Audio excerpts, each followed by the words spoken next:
هذه الشيلة من كلمات الشاعر عبد الله جابر المعبدي، أهداء عبد العزيز السالمي. أول القول بسم الله بدينا، مالك الملك له نرفع يدينا، إن يجمل هجوس الشعر فينا المثايل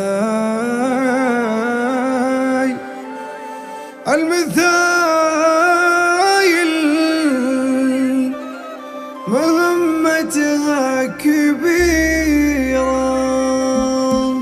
أول القول بسم الله بدينا، مالك الملك له نرفع يدينا، أن يجمل هجوس الشعر فينا المثايل مهمتها كبيرة، المثايل مهمتها كبيرة. اسمعي يا هجوس الشعر مني، ساعديني على فكري وظني، واحمليني على متن التمني. أو صدقتي معي ما هي عسيرة، أو صدقتي معي ما هي عسيرة. يشرح البال موضوع القصيدة، فالهجوس القديمة والجديدة من غراها فالأحلام السعيدة. ليلة العمر سيرتها مثيرة، الحدث أكبر من الشعر كله، لا فهمنا الأمر دقه وجله. الكرم والوفا هذا محله، والتصاريح في شرح كثيرة. واجب الخاطر وحقوق البناخي، والعطاء والمحبة والتآخي، كلها جمع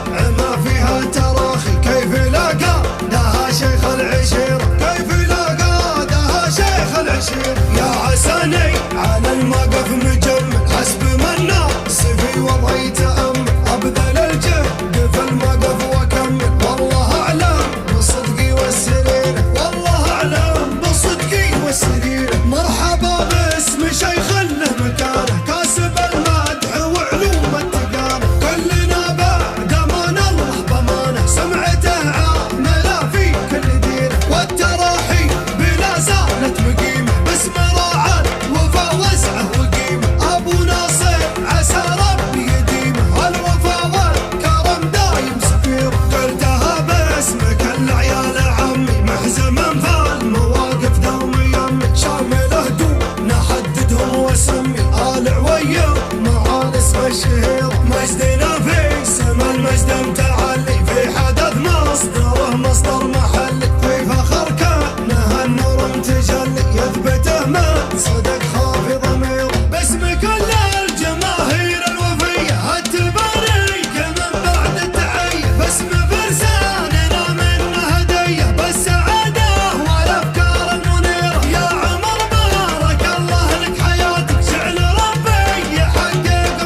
استمتع